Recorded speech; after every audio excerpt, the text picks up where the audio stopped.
One of the real delights of living in New York is access to some of the world's greatest museums, including the one shown here, the Metropolitan Museum of Art. Now, I've been to the Louvre and the Prado and the Hermitage, the V&A, the Tate London, and a slew of other wonderful museums.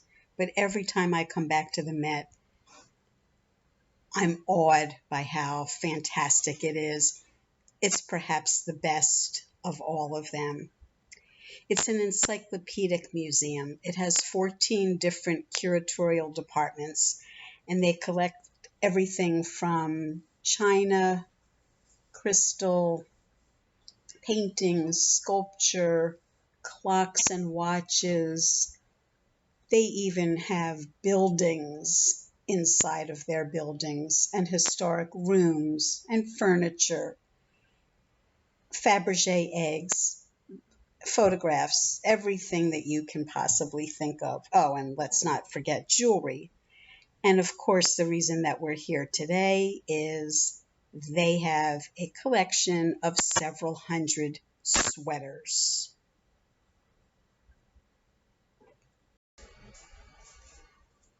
Amongst other things, the Met is a great resource for researching colors that were actually used in historic garments. For example, the celery green wool in this 1920s American sweater is a color you might not have thought of pairing with ivory and black.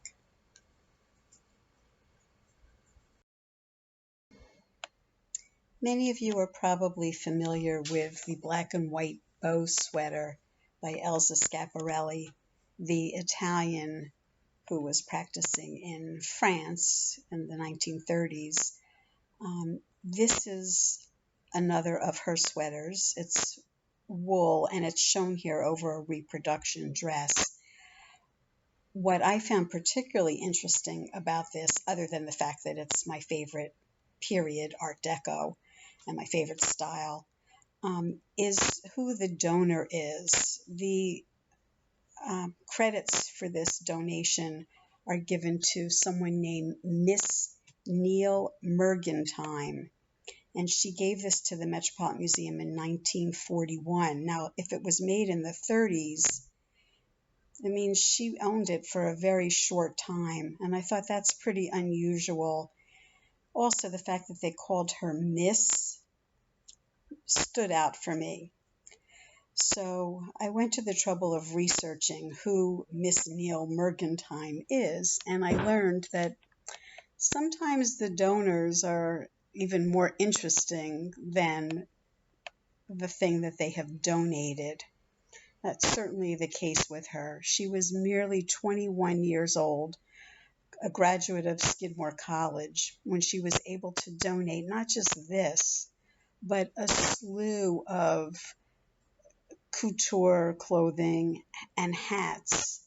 So I wondered, how did she come to have this kind of money? She must have had wealthy parents. And indeed, it turns out that her father was a businessman and investor, and her mother was a designer of table linens in the 1930s that were sold in Macy's and Lord & Taylor.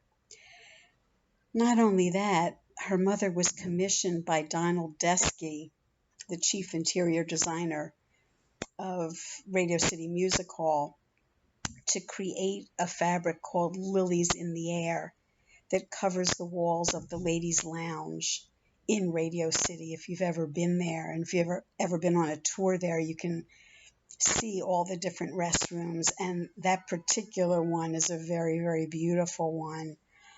She also designed the carpet for the Grand Lounge. So you can see this young woman came from probably a very affluent family. Very interesting.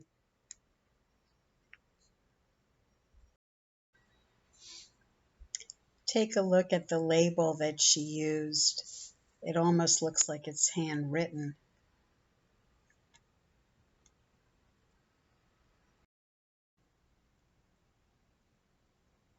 When I was a very young child in Philadelphia growing up, there was a dashing young man on television named Gene London. So talented. He would have a large sketch pad, and as he would tell a group of children a story, a fairy tale, he would be illustrating it as he told the story off the top of his head. He went on to become very, very successful and started collecting all kinds of famous clothing, things that Lana Turner wore, Marilyn Monroe dresses, Rita Hayworth. They are on display from time to time at various venues. The Philadelphia Flower Show had his collection one year. Anyway, Gene London had a huge collection of Schiaparelli, which he loaned to the Philadelphia Museum of Art, another great institution, by the way. And there's someone on Ravelry, I think her name is Lisa Stockbrand. She's the one who has transcribed the pattern for the Schiaparelli BowKnot sweater. That museum owns the black and white sweater that I'm referring to, and she's kind enough to put the pattern up for free. But when they did their Schiaparelli retrospective, it was Gene London who loaned that museum quite a few things. How cute is this pair? On the left, we have Roy Rogers. Now, for those who don't know who Roy Rogers was, he was a popular actor and singing cowboy who appeared in over 100 films, and he was also a famous radio and television personality, mostly between 1930s and 50s. The label on the sweater on the left says official Roy Rogers 100% virgin wool Panker Boyswear. Now, I searched Google and I found nothing for Panker Boyswear, but they also have their label in the Joe DiMaggio vest on the right. Now, I'm sure most of you have heard of Joe DiMaggio, one of the most famous of all baseball players. And what I found particularly adorable about this is the M in Maggio spans what would be home plate in the baseball diamond.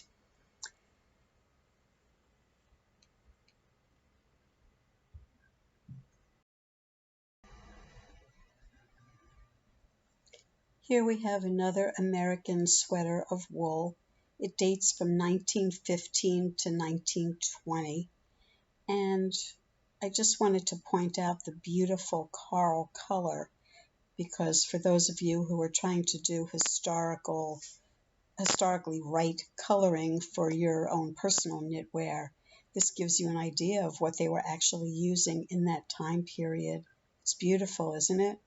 And even the style is so contemporary. You could wear this today and it wouldn't look out of place.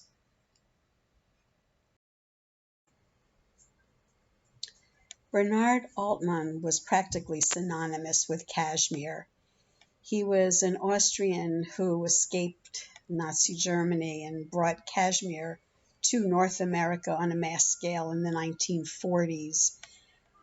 Now, his sister-in-law, Maria Altmann, might be a name some of you know, especially if you saw the film The Woman in Gold, because the real-life Maria Altmann was the person who sued the Austrian government to get 5 Gustav Klimt paintings that belonged to her family back in her possession. So she's the sister-in-law of this man who designed this cashmere sweater that we're seeing. This cardigan happens to be from the 1960s, although to my mind it really harks back to previous era. It's got a waistband that looks like it's about 4 inches. It appears to have a dolman kind of a sleeve. The monogram was kind of something that they were doing earlier on. In fact, you'll see in the next picture that I created a sweater for myself, and I did a very, very similar monogram, never having seen this sweater, although had I seen this, it certainly would have influenced me. Now, mind you, the Met owns all of these things. They have a huge costume institute, but most of these things are not usually on display. At any given time, the only garments that are on display are those that are in special exhibits, at least for the most part.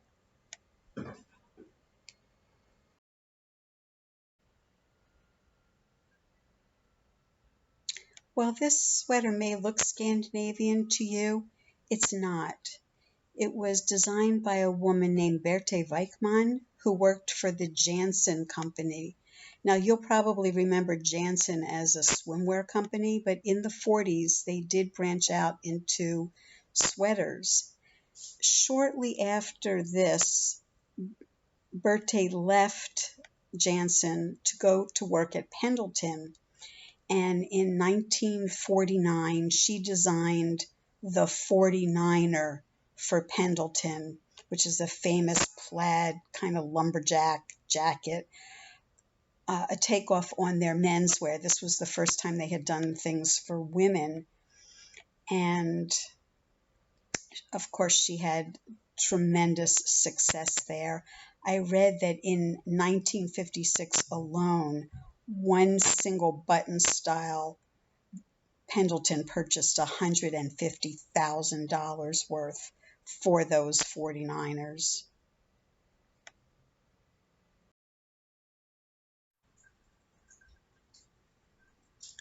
This is one of the earlier sweaters that I stumbled upon. It's American and it dates from the late 1880s. It's wool with jet beads, and I'm going to zoom in so you can see how very tiny the stitches are. I'm assuming that this was knit on a machine. I can't be sure, but I would imagine that all of these beads are hand applied. It's a real stunner. And the shape is very interesting. Things are so contemporary looking. Such a long time ago.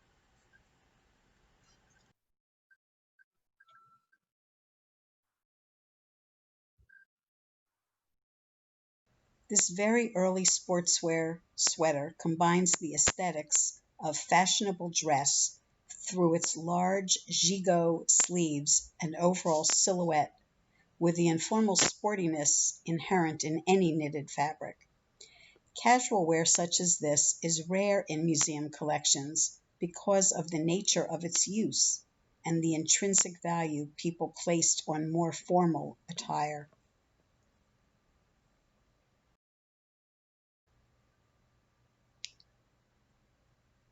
This sweater is European from the late 17th century. The rare knitted silks of the 17th have never been fully explained, but were probably informal wear. Today they could be purposeful as ski wear or underwear, a light sweater, or even a chic bodice.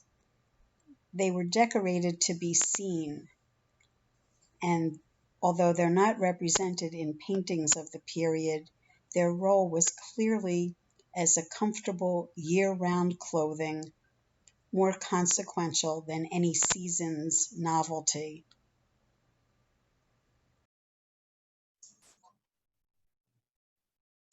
Here we have a 1930s wool bathing suit that the museum acquired in 1981 from the Jacqueline Lowe Fowler costume collection. It's hard to make out what these buttons are made of. When I tried to zoom in on it, it looks like they could be mother of pearl. I'm not sure, but this really is classic, adorable. Not sure if this is for a man or a woman. Maybe some of you may know and you can comment below. I wanted to be sure to include some other objects that aren't specifically sweaters. So here's a gelatin silver print from the Met's extensive photography collection.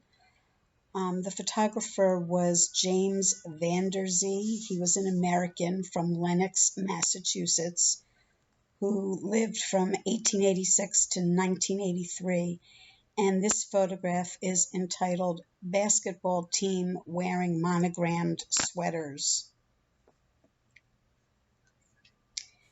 He made this photograph in 1922 or 1923. And in the next image, you'll see an athletic jersey of the same period.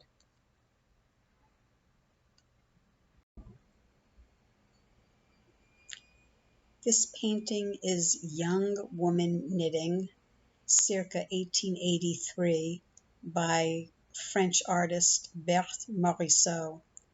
She exhibited with the Impressionists between 1874 and 1886, and it was rare, as you probably know, for a woman to be included in that group.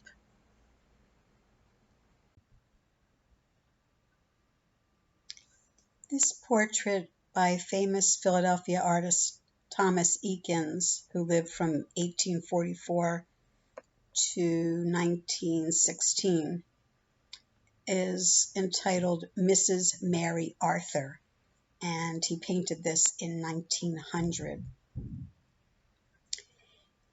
It's a bust-length portrait depicting the 76-year-old mother of Eakins' artist friend, Robert Arthur. As a representation of an elderly model absorbed in what they're calling an old-fashioned task, the work recalls Eakins' The Writing Master, a portrait of his father which hangs nearby in the museum. Here, as in the earlier painting, the artist used strong contrasts of light and dark to define forms and highlight the hands and face, suggesting both manual dexterity and the wisdom of age. Its austere palette and quiet eloquence also reveal Eakins' study of works by the 17th century masters Rembrandt, Ribera, and Velázquez.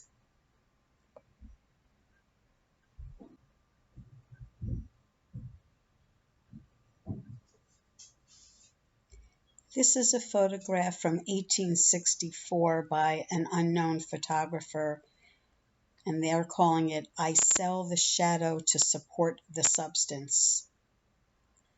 Born Isabella Baumfree to a family of slaves in Ulster County, New York, Sojourner Truth sits for one of the war's most iconic portraits in an anonymous photographer's studio, likely in Detroit. The 67-year-old abolitionist, who never learned to read or write, pauses from her knitting and looks pensively at the camera. She was not only an anti-slavery activist and colleague of Frederick Douglass, but also a memoirist and committed feminist who shows herself engaged in the dignity of women's work. More than most sitters, Sojourner Truth is both the actor in the picture's drama and its author, and she used the card mount to promote and raise money for her many causes. I sell the shadow to support the substance. Sojourner Truth.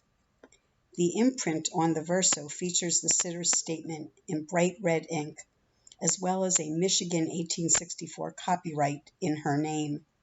By owning control of her image, her shadow, Sojourner Truth could sell it. In so doing, she became one of the era's most progressive advocates for slaves and free men after emancipation, for women's suffrage, and for the medium of photography. At a human rights convention, Sojourner Truth commented that she used to be sold for other people's benefit, but now she sold herself for her own.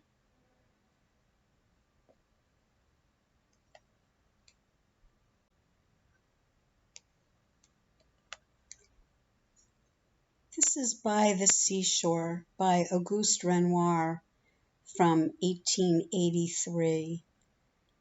It's one of the many paintings that were donated by Mr. and Mrs. Havemeyer, and the story of how they came to acquire it is kind of interesting. The painting had been bought and sold a number of times before Durand Ruel purchased it in 1892 for $1,800, and they turned around in a couple of weeks and sold it for $4,000 to the Havemeyers. I believe that the Havemeyers made their money in the sugar industry.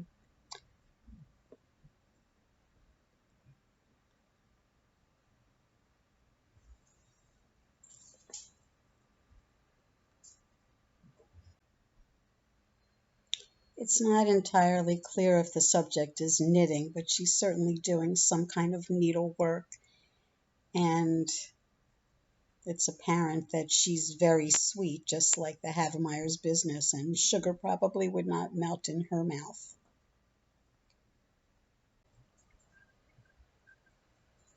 While this is not a garment, it's merely a doily, I thought it was noteworthy because it is knitted and it is something unusual in the museum's collection. They do have quite a bit of lace. It's not all knit. Some of it is tatting and what have you.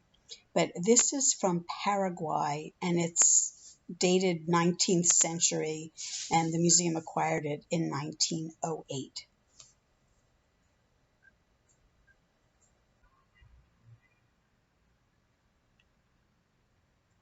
From 1700 to 1739, we have an etching and engraving by Louis Desplaces, who was French and lived in Paris between 1682 and 1739.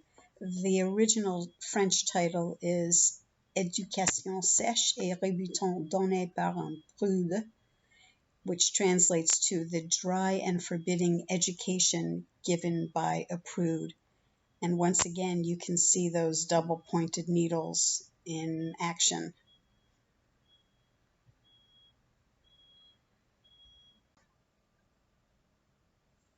The very last thing that I'm showing you is this detail from a large panel by the German artist Bertram von Minden, who lived from approximately 1345 to 1415.